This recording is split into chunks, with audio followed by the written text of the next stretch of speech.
Amén. Amén. Vamos a ponernos de pie, hermanos. Este lunes de pedagogía son las 7:01, lunes 31 de marzo. Estamos finalizando el mes. Amén. El domingo le compartí un poquito acerca, el sábado, perdón.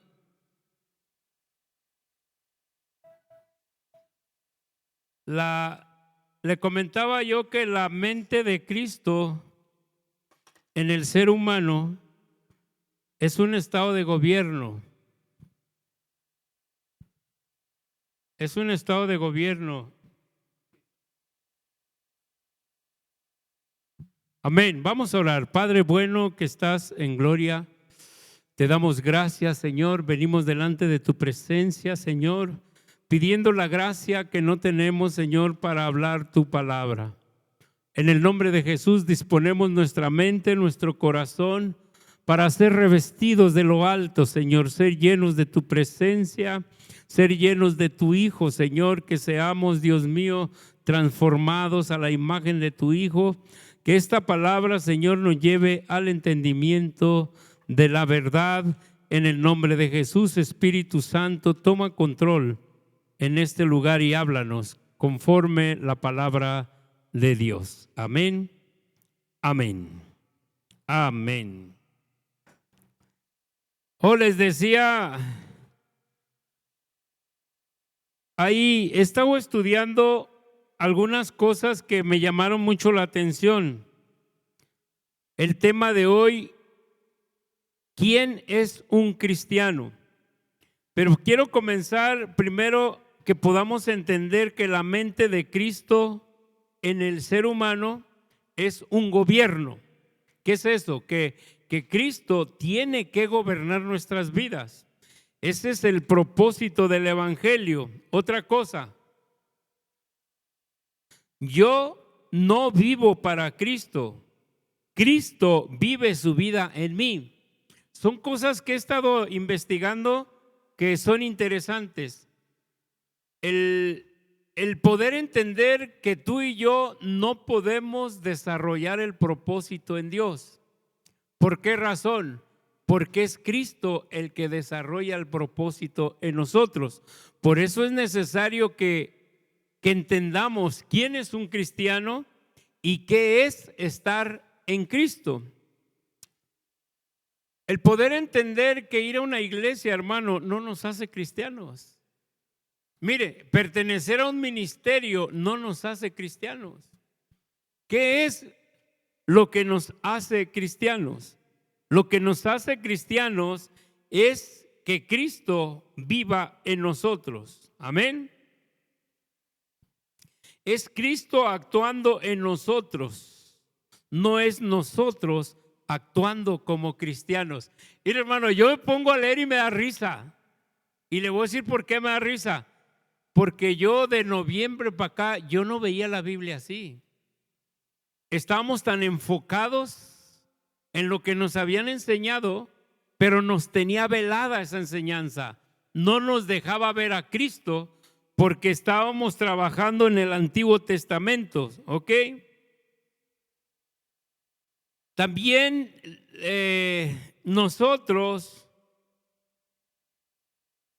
no vivimos para Él. Él vive en nosotros y eso es lo que nos hace vivir para Él. Pero quiero que vaya allá. Usted se va a enfocar allá en la televisión. Hice un PowerPoint para tratar de explicarle realmente quién es un cristiano. Amén. Bueno, la pregunta es, ¿quién es un cristiano? ¿O qué es estar en Cristo? Nos hemos confundido por muchos años y hemos creído que somos cristianos sin serlo. Ahorita yo le voy a mostrar por qué razón. A ver, Segunda de Corintios 5:14. Vaya a buscarlo.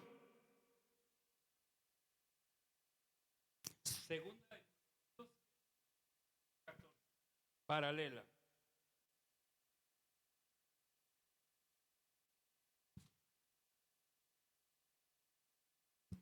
Segunda de Corintios.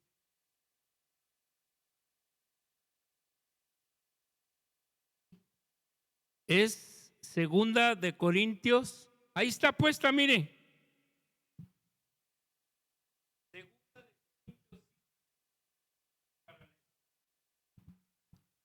¿Sí lo tienes, Miguel?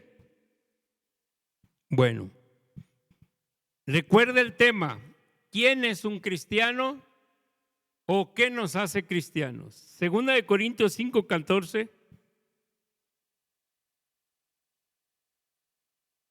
Dice, pues el amor de Cristo nos apremia, habiendo llegado a esta conclusión, que uno murió por todos, por consiguiente, ¿qué dice? Todos murieron. Y por todos murió, para que los que viven ya no vivan para sí, sino para aquel que murió por ellos. ¿Qué nos hace cristiano? El cristiano, hermanos, no es porque vamos a la iglesia. El cristiano es cristiano porque ya no vive para él. Por eso le digo yo que aunque haya mucha gente que se diga cristiano, no todos son cristianos. Porque la Biblia dice que los cristianos viven para aquel que murió por él. Había un asunto que yo no entendía en cuanto a lo que es la muerte y la resurrección. Por ejemplo, la Biblia dice que cuando él estaba en la cruz, dice Pablo, juntamente con él he sido crucificado. Hay asuntos que yo sé que no entiende, pero quiero tratar de explicarle. Cuando Cristo resucitó, tú resucitaste. Cuando Cristo murió, tú moriste. Cuando Cristo fue exaltado a la diestra del Padre, nosotros ya nos fuimos con él. Mire, yo no entendía nada de esto, pero la Biblia dice, con Cristo juntamente estoy crucificado. Pero la Biblia dice que estamos, deje ver si encuentro ese verso, Miguelito va a sufrir ahora conmigo. Dice, espéreme. Estamos sentados en lugares especiales para leer. ¿Usted ha leído eso? Ah, qué bueno, porque me va a entender.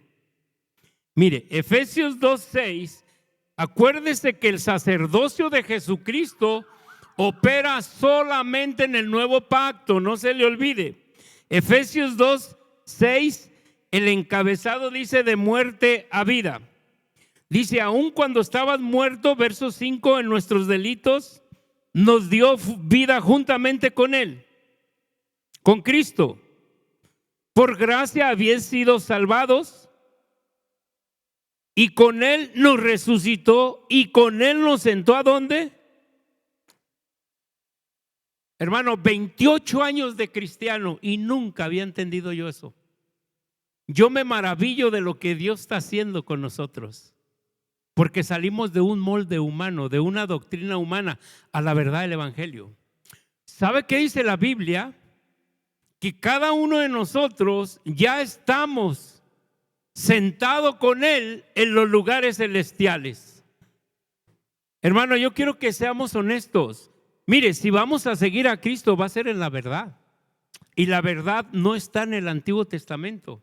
El Antiguo Testamento era pura copia, pura sombra, pura figura. Cristo es la realidad actual que gobierna en el sacerdocio de Jesucristo. Amén. Entonces, cuando yo leo esto, porque lo que le voy a explicar va a dormir calientito. Aun cuando estábamos muertos en nuestros delitos, nos dio vida juntamente ¿con quién? Con Cristo. ¿Por qué nos dio vida juntamente con Cristo? Porque Juan dice, en él estaba la vida y la vida era la luz de los hombres. Tú y yo no podíamos resucitar, no podíamos vivir si no es a través de Cristo. Quiero que lo vaya mirando conmigo. A fin de poder mostrar en los siglos venideros las sobreabundantes riquezas de su gracia por su bondad para con nosotros. ¿En quién? en Cristo Jesús. Porque por gracia habéis sido salvados por medio de la fe, y esto no es de vosotros, pues es don de Dios, no por obras, para que nadie se gloríe. ¿Qué quiere decir esto? Que no existe nada que pueda hacer la humanidad para agradar al Padre, porque todo lo sometió en el Hijo.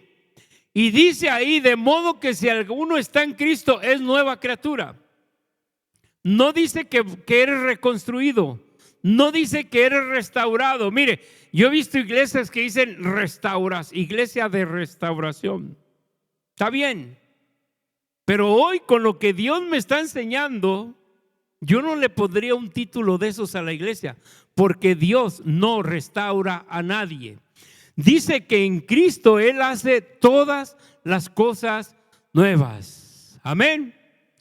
Dice, y todo esto procede de Dios, quien nos reconcilió consigo mismo por medio de Cristo y nos dio el misterio de la reconciliación. El Padre estaba enojado con nosotros y el mismo Padre buscó la manera, ahí dice, de reconciliarlos con Él. Y usted viene y le ora al Padre y el Padre ni lo pela, a menos que venga en el nombre de su Hijo amado. ¿Qué quiere decir esto? Que en Cristo se resolvieron nuestras situaciones, nuestros problemas ya están resueltos en Cristo. ¿Y por qué batallamos? Ahorita yo le voy a enseñar por qué se sufre, por qué se batalla, porque la gente, eso dice el mundo, ¿da? Toco madera. Aquí no se puede tocar madera. Aquí es o no es. Dice que que el Padre, dice, a saber que Dios estaba en Cristo reconciliando al mundo consigo mismo. Mire, cuando yo veo la reconciliación del Padre en Cristo, y dice que estaba reconciliando con Él mismo, dígame, ¿qué puede hacer la humanidad para reconciliarse con Dios? Nada. Dice que Dios estaba en Cristo reconciliando al mundo. ¿Con quién? Con Él mismo. O sea que el plan y el propósito de Dios no dejó oportunidad de que la humanidad se jactara. ¿Y cuánta jactancia hay en los ministerios? ¿Sabe? Yo no me atrevo a hablar cosas que Dios me ha estado enseñando, porque entonces uno cae en la altivez y en la soberbia.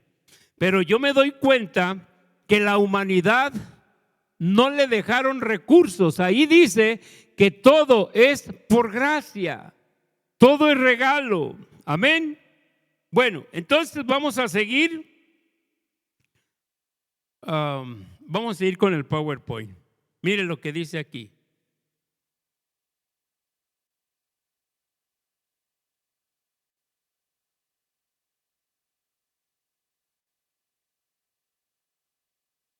Juan 15:3. Mire bien. Yo le estoy enseñando qué es estar en Cristo. Dice, yo soy la vid, vosotros los sarmientos, el que permanece en mí y yo en él, ¿qué dice? Este da mucho fruto. Amén. Pero sigue diciendo, porque separados de mí. Entonces, ¿de qué tenemos que jactarnos? Yo quisiera que usted entendiera como yo estoy entendiendo. Porque separados de mí nada podéis hacer. Acuérdese el tema de hoy, que es estar en Cristo. Nadie puede desarrollar el propósito de Dios si no está en Cristo. ¿Sabe qué me dijo Dios? No hay ministerios. Hay un solo ministerio. Y es el ministerio de Jesucristo. Los hombres armaron sus propios ministerios y empiezan a enseñar conforme su razonamiento y no conforme el misterio de Cristo, el ministerio de Cristo. Yo soy pastor, ¿eh? Yo no puedo inventarme una doctrina. Lo que yo tengo que hablar es lo que ya está escrito. Amén. Seguimos leyendo. Mire lo que dice aquí. Dice, se me brinca. Romanos, ok. Mire lo que puse ahí arriba. Debemos reconocer que somos incapaces de vivir el evangelio de Cristo sin Él. Si a mí me regalaron una botellita de agua, yo me ponía bien contento. Bueno, oiga bien, ahí está en mi escritorio, por favor, ¿me la das? Oiga bien, si nosotros no reconocemos que somos incapaces de vivir el evangelio de Jesucristo sin Él, somos un fracaso. Usted se va a dar cuenta cómo hay miles de millones de personas que pretenden o que se anuncian como evangélicos, pero sufren en la vida, viven, hermano, en una constante derrota, viven en un constante fracaso. ¿Por qué? ¿Usted se ha dado cuenta por qué? Porque la victoria se encuentra en Cristo Jesús, no se encuentra en el conocimiento humano. Yo le leí que la divinidad de Dios no puede compararse con la mente humana, porque en Él vivimos y en Él nos movemos. Biblia paralela. Fíjese bien lo que dice aquí. Es Hechos 17:28. Se lo voy a leer. Ese dice, Hechos 17:18 dice, porque en Él vivimos, nos movemos y existimos, así como algunos de vosotros, de vuestros mismos poetas han dicho. Oiga, porque también somos nosotros linaje suyo. Verso 29, Hechos 17:29, vamos a leer. 17:29. Siendo pues linaje de Dios, no debemos de pensar que la naturaleza divina sea semejante a oro, plata, piedras esculpidas por el arte y el, ¿qué dice? Pensamiento humano. La divinidad de Dios no cabe en el pensamiento humano. Si usted quiere tratar de agradar al Padre, no puede, porque la divinidad de Dios, ahí dice, apunte el texto y léalo, no es compatible con Dios. Dice, no pienses que la divinidad de Dios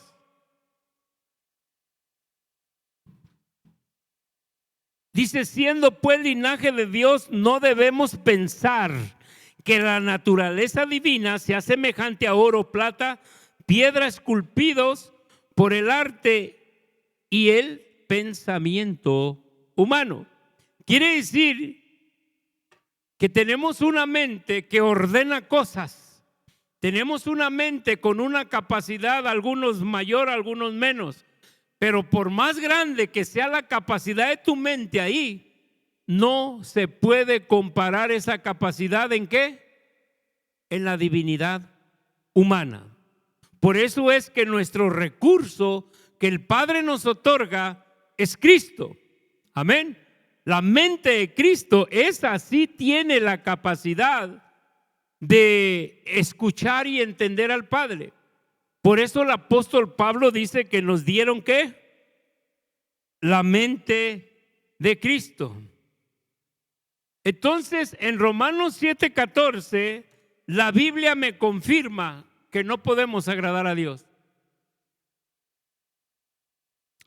¿Por qué razón no podemos agradar a Dios? Aquí dice Pablo, porque sabemos que la ley es espiritual, pero ¿qué dice? Yo soy carnal, vendido a la esclavitud del pecado. Amén. Porque ¿qué dice? Lo que hago no lo entiendo.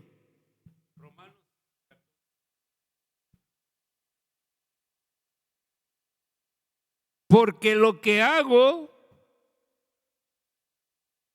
no lo entiendo. ¿Ok? porque no practico lo que quiero hacer, sino lo que aborrezco. Eso hago. ¿Sabe qué está diciendo el apóstol Pablo? Por más que me esfuerce, ¿no ocupan el ventilador? Por más que me esfuerce, por más que yo quiera hacer lo bueno, me doy cuenta que no puedo. ¿Por qué?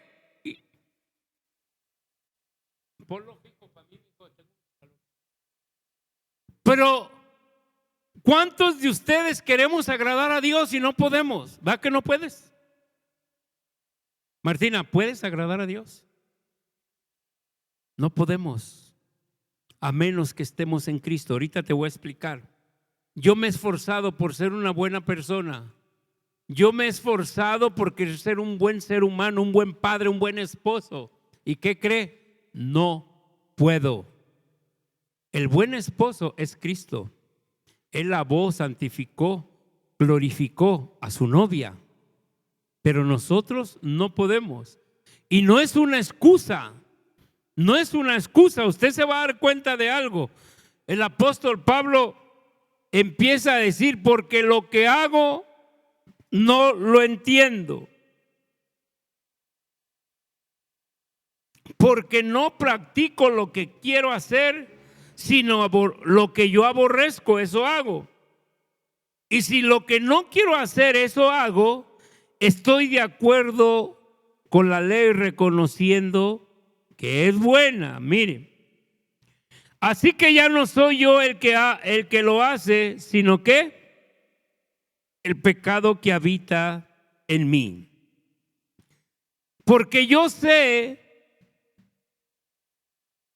que en mí, es decir, en mi carne, no habita nada bueno. Porque el querer está presente en mí, pero el hacer el bien, no. Todos los que estamos aquí queremos hacer lo bueno delante de Dios, ¿sí o no? Pero de repente se nos van las cabras al monte, ¿sí o no? Sí. Mire, hermano, es que no podemos jugar de un cristiano hipócrita y falso. Si usted, ahí dice, debemos reconocer que somos incapaces de vivir el evangelio en Cristo por fuerza o voluntad humana. No se puede.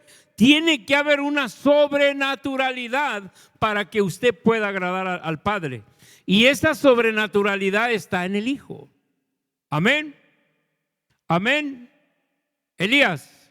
Amén, mi hijo. Bueno. Entonces vamos a seguir leyendo. Pues no hago el bien que deseo, sino el mal que no quiero, eso practico.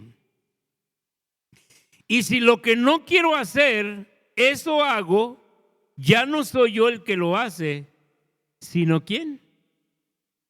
El pecado que habita en mí. Mire, así que queriendo hacer yo el bien, hallo la ley de que el mal está presente en mí, porque en el hombre interior me deleito con la ley de Dios, pero veo otra ley. ¿En dónde?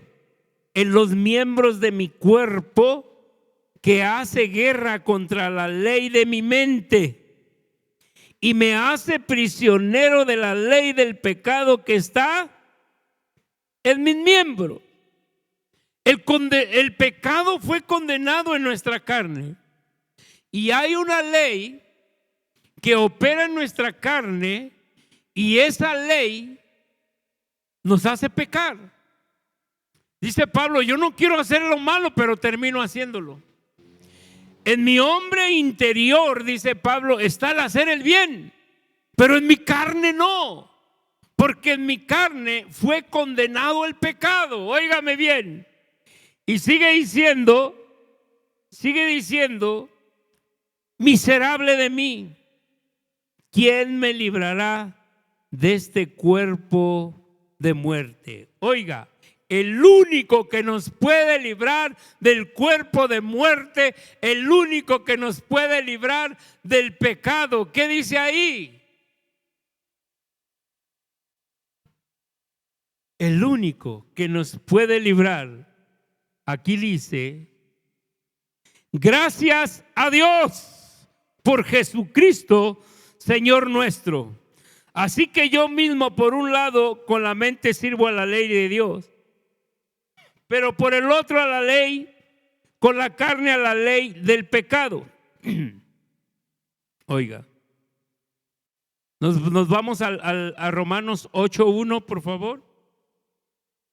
En Romanos 8:1 sigue hablando el apóstol Pablo y dice, por consiguiente, no hay ahora condenación para los que están ¿a dónde?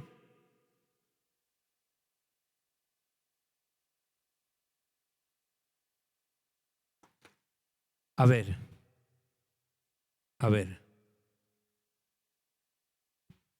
Lupita, ¿qué es estar en Cristo Jesús? Porque es la única manera que vamos a matar el pecado. Es la única manera que vamos a vencer a la muerte. ¿Por qué? Porque Cristo ya venció la muerte, porque Cristo venció el pecado, pero necesitamos estar en Él. ¿Qué es estar en Él? Yo de noviembre para acá,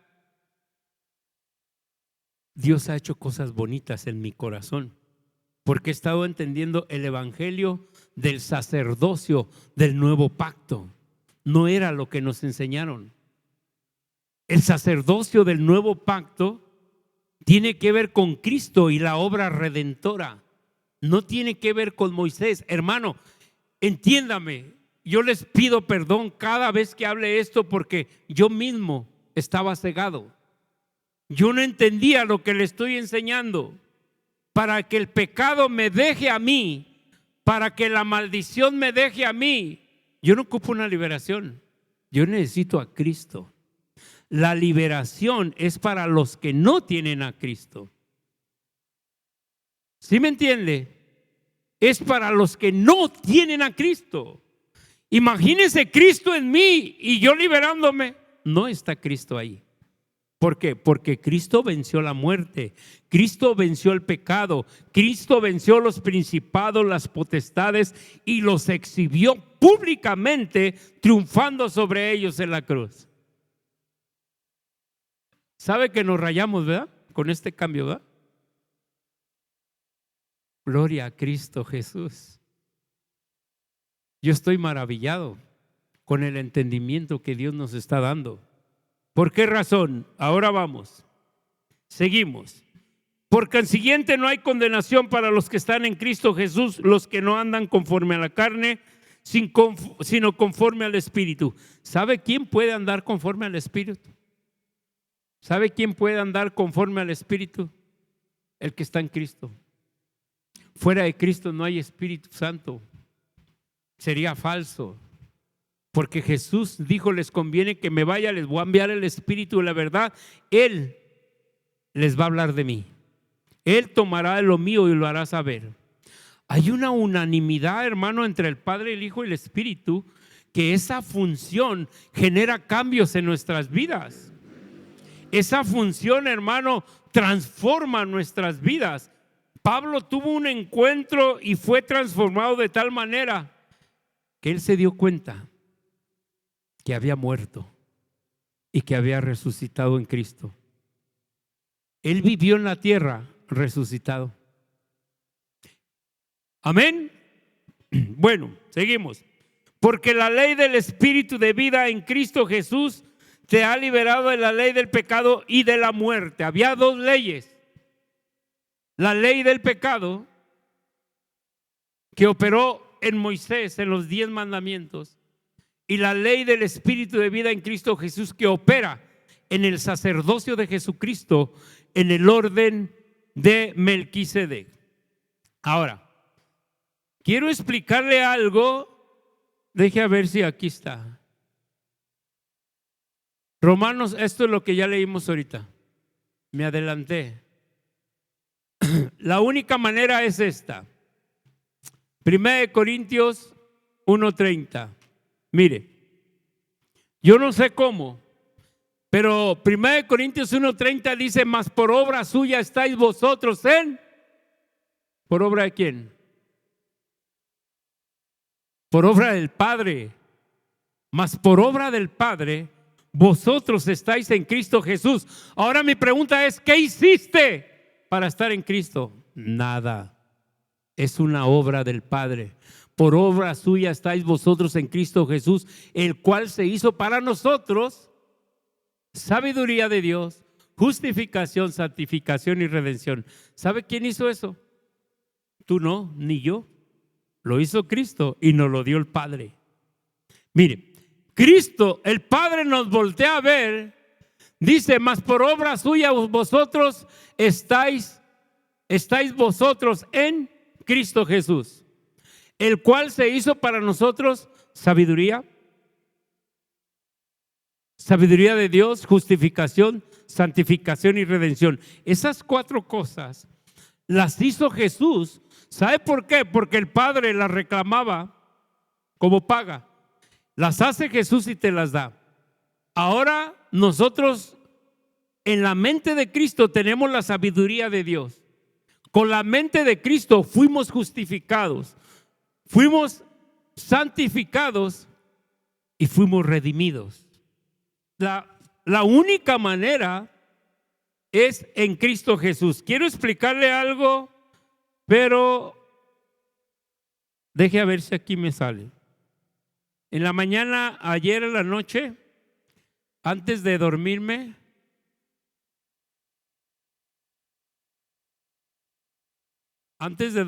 estudié algo. Miren, pues mediante la ley yo morí a la ley a fin de vivir para Dios. Con Cristo he sido crucificado, ya no soy yo el que vive, sino que vive Cristo en mí. Yo siempre me he preguntado: ¿cómo es que Cristo vive en mí? ¿Cuál es la función de Cristo? Porque yo no puedo llegar y meterme en Él. El Padre nos agarró y nos metió en Él. Pero ¿cómo opera esto? Usted se acuerda que Adán y Eva pecaron, ¿verdad? ¿Sí? Y por causa del pecado de Adán, mire bien, por causa del pecado de Adán, dice que porque Adán murió, ¿qué dice? Todos morimos. ¿Entiende eso? ¿Ha leído eso? Si lo ha leído, lo leemos. Hermano, ¿lo han leído o no? ¿Sí?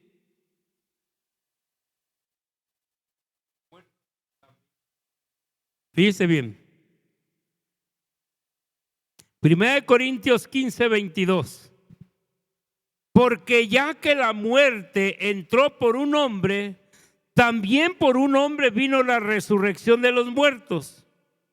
Porque así como en Adán todos mueren, también en Cristo todos son vivificados. A mí me costaba entender esto. Y ayer que me iba a acostar, me quedé viendo un mensaje de Washmani. Yo les recomiendo que vaya al YouTube, me va a entender mejor lo que yo estoy enseñando, y ponga predicaciones de Washmani. Hay varios traductores y él tiene una predicación que tocó mi corazón. Se llama ¿Quién está en Cristo? ¿O quiénes son los cristianos? ¿Qué? Vaya, estudie. Y entendí algo. Adán comete el pecado, Lupita, y por culpa de ese Adán nos tronó. ¿Sí? Nos tronó. Pero viene Cristo. La Biblia dice que el primer Adán, alma viviente, y el postrer Adán, espíritu vivificante. Habla de Cristo, habla de Adán y de Cristo, ¿ok? Pero ¿me puedes explicar por qué el pecado de Adán se me aplicó a mí? No, porque estábamos en los lomos de Adán. Nosotros somos descendientes de Adán. Bíblicamente, según la Biblia, Adán y Eva fueron los primeros seres vivos y de ellos venimos todos. Entonces, si ellos pecaron, nosotros pecamos. Ese es el pecado del alma viviente. Pero en Cristo somos vivificados. Ahora, déjenle explico de una manera que me pueda entender. Si Adán pecó y el pecado de Adán me lo atribuyeron, te van a hacer un hijo. El que tú seas cristiana no lo hace cristiano él. Él va a nacer de agua. Él va a nacer con el pecado de Adán. Ustedes tienen la responsabilidad de llevarlo a los pies de Cristo, ¿correcto? Todos nacimos bajo condenación, todos nacimos bajo pecado, pero antes del pecado había una comunión entre Adán, Eva y el Padre. Cuando pecan ellos, son destituidos de esa comunión que la Biblia le llama destituidos de la gloria de Dios. Fuera, los escupió, así dice una versión. Quedaron fuera. Entonces el hombre empieza a vivir bajo su propia alma viviente. Empieza a vivir en lo que él cree, en lo que él piensa, en lo que él sabe. Pero muerto. ¿Por qué muerto? Porque ya no había una comunión con Dios. Y esa muerte nos las trasladó a toda la humanidad. Y el Padre se hizo un plan para rescatarnos. Por eso dice que fuimos trasladados de muerte en Adán a vida en Cristo Jesús. Mira qué hermoso está esto. Esto está bien hermoso. Pero ¿cómo ocurre el traspaso? ¿Cómo ocurre el traspaso? No es confesando, yo creo, Señor, que moriste por mí. No. Pablo dice, este es el evangelio que predicamos, que si crees y confiesas, ese es el evangelio que Pablo predica, ¿sí? Dice, para que confieses y seas salvo. ¿Sí dice así o no? Pero ahí viene, después de eso viene un proceso. Amén. Entonces, yo quiero que usted se lleve hoy, no sé qué horas son, pero quiero que se lleve hoy cómo ocurre el traslado. ¿Cómo ocurre el traslado? Yo creo que Cristo está en mí, fíjese. Porque esto fue un acto de redención. Cuando Cristo dice consumado es, todo el que cree en su muerte y su resurrección, ¡pum!, ya están en él. En el mundo espiritual ocurre un cambio de muerte a vida. Por ejemplo, mira, Lupita, te van a hacer tu bebé. Va a estar chulo, hermoso, bonito. Pero va a necesitar a Cristo. Porque viene, aunque está dentro del vínculo matrimonial, viene arrastrando el pecado de Adán. Por eso Pablo dice, bendito mi Dios por Jesucristo, que me redimió del pecado y de la muerte. Porque la redención es en Cristo nada más. Entonces, cuando el niño nace, tienes que entender algo. ¿Tienes abuela? Ok. ¿Vive? Bueno, en el camino te pregunté, ¿da? Porque venía meditando esto. Si yo, bueno, vamos a suponer que vive tu abuela. Si tu abuela hubiera muerto,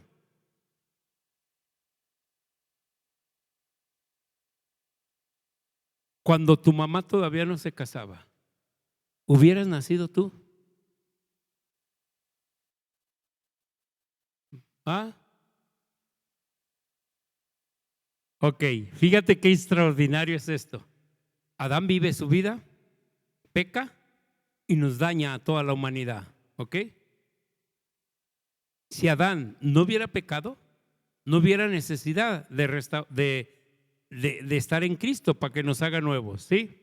Ahora, la Biblia dice que cuando Abraham venía, de pelear con los reyes, de liberar a Lot, dice que se encuentra con Melquisedec y le da los diezmos, ¿sí? Pero cuando Abraham va a dar los diezmos, dice el libro de Hebreos, que en sus lomos venía su descendencia. Todavía no nacían. ¿Quién era ese? ¿Quién era?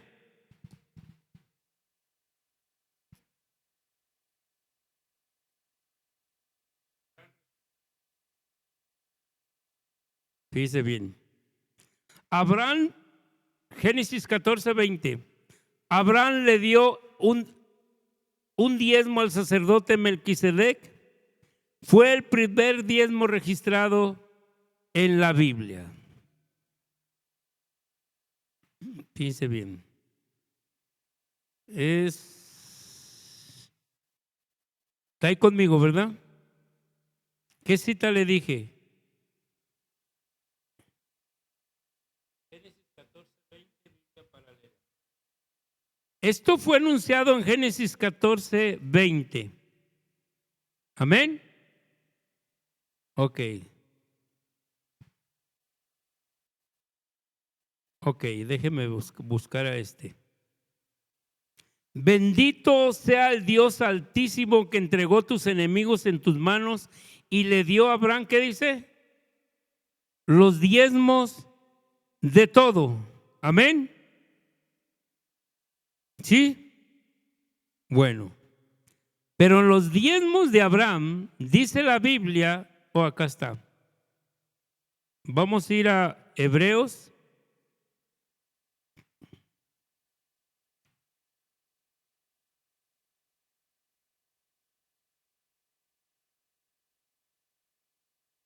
Ok. Dice que en los lomos de Abraham,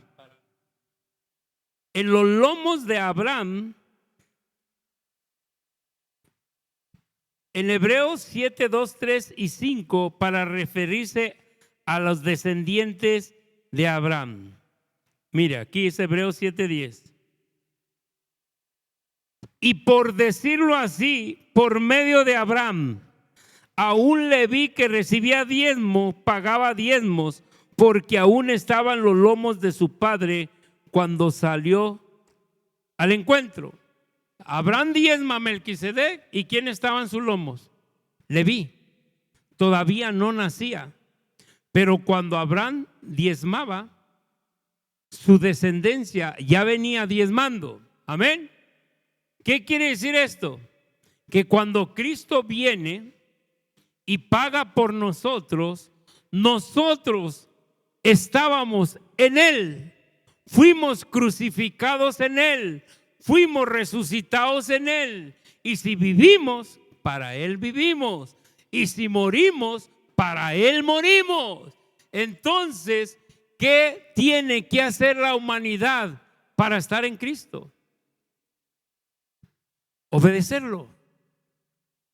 Obedecer todo lo que Él manda en su palabra. 1 Corintios 12, 12. Dice, la iglesia es el cuerpo de Cristo. Efesios 4, 15 dice, bueno, 1 Corintios 12, 12, vamos a buscarlo.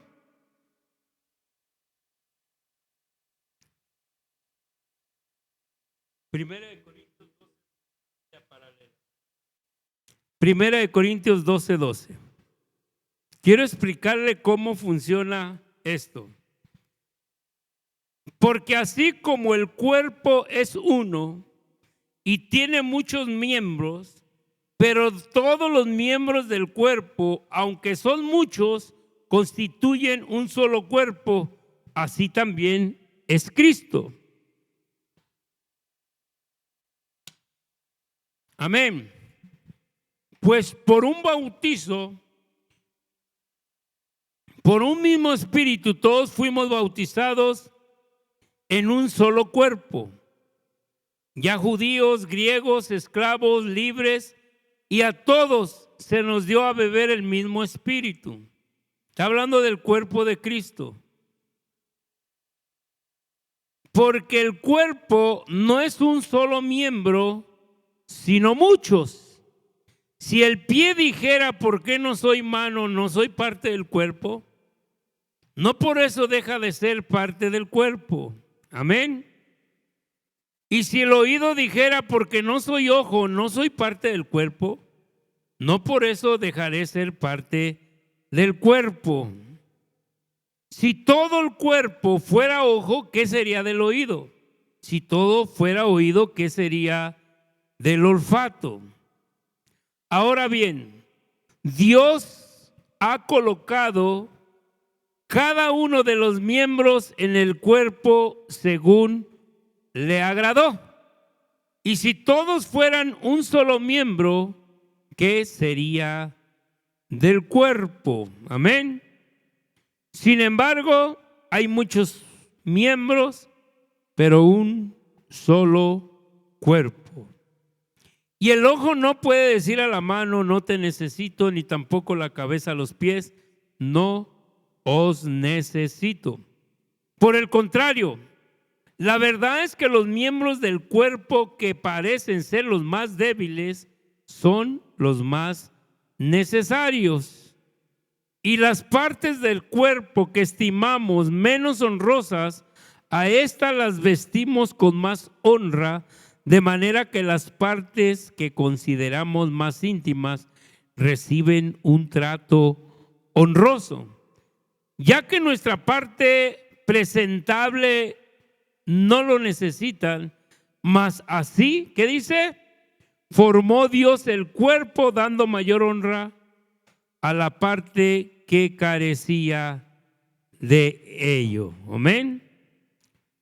A fin de que el cuerpo, oiga esto, a fin de que en el cuerpo no haya división, sino que los miembros tengan el mismo cuidado uno para los otros.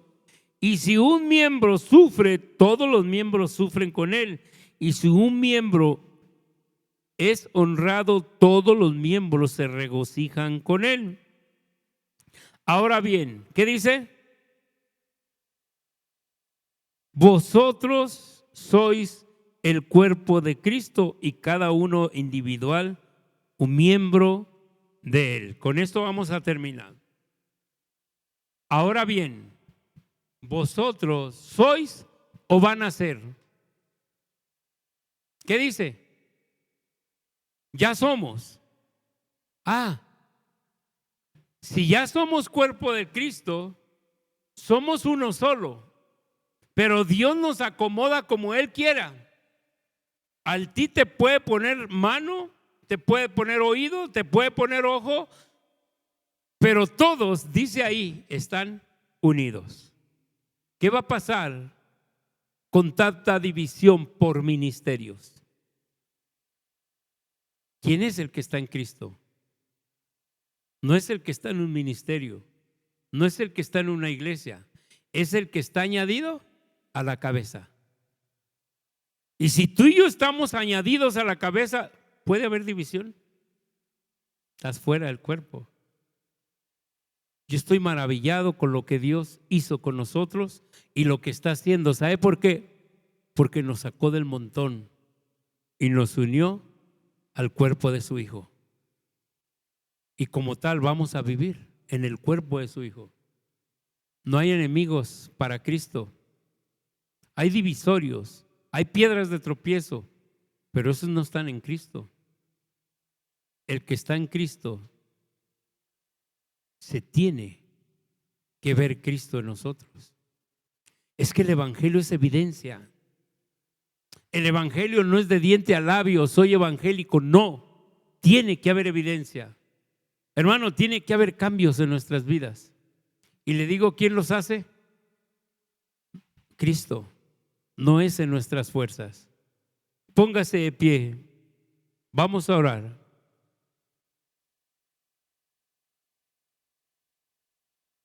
Bendito Cristo, te damos gracias.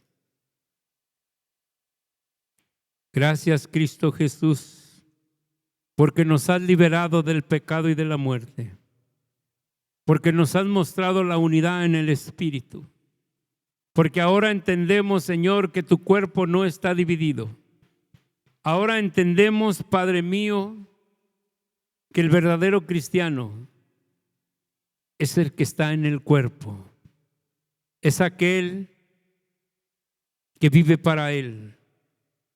Aquel que tiene la mente de Cristo como un estado de gobierno en nuestras vidas. Padre, en el nombre de Jesús, oramos por la hermana Nenita allá de Michoacán. Usted conoce su necesidad de ella, Padre. Sabemos que usted no restaura, sabemos que usted hace las cosas nuevas. Le pido, Señor, una transformación por mi hermana Nena. Que usted haga las cosas nuevas en ella, para gloria y honra suya. Bendigo a los hermanos, Señor, de Timbiriche. Dele la fuerza, Señor. Dele la resistencia que necesitan en estos momentos para que Cristo reine en sus corazones y sean llenos de fe y esperanza en Cristo Jesús. En el nombre de Jesús renunciamos a todo lo vil y lo vergonzoso, Señor. Renunciamos a todo pecado con tal de alcanzar a Cristo Jesús y ser hallados en Él. Padre, en el nombre de Jesús, bendigo las ofrendas de tu pueblo, los diezmos, las aportaciones, y te ruego, Señor, que esta palabra halle cabida en nuestros corazones. En el nombre poderoso de Cristo Jesús. Amén. Amén. Dios les bendiga, hermanos. Nos vemos el sábado, ¿sí? A las 5 de la tarde. Dios les bendiga a todos. Amén. Amén.